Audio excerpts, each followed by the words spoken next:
L'enjeu majeur de cette mission demeure, à mes yeux, les crédits alloués au programme 354 « Administration territoriale de l'État », qui diminuent de 5,6 % en autorisations d'engagement. Cette baisse s'inscrit à contre-courant du réarmement de l'État territorial annoncé par le Gouvernement et des ambitions affichées par la loi d'orientation et de programmation du ministère de l'intérieur.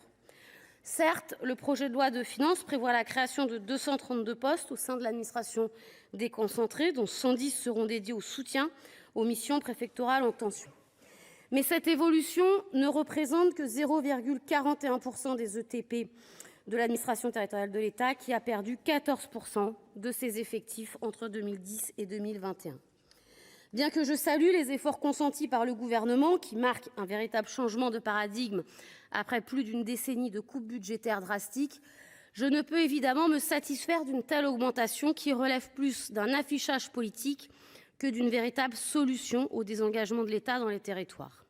Eu égard à la décorrélation persistante entre les crédits alloués à l'administration territoriale de l'État et les défis auxquels celle-ci doit répondre, la commission des lois a émis un avis défavorable à l'adoption des crédits de l'administration générale et territoriale de l'État du projet de loi de finances pour 2024. Mais ce dont nous souffrons aujourd'hui considérablement dans nos territoires, c'est d'une présence humaine pérenne qui d'abord connaisse et maîtrise le territoire si l'on veut réellement avoir des agents des préfectures qui viennent accompagner les élus locaux, qui les sécurisent dans leurs interventions, qui les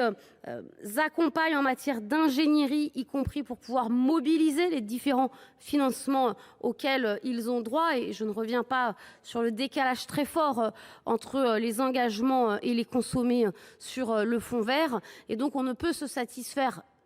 quand vous dites que finalement, même sur des emplois courts, on pourrait s'en satisfaire. Non,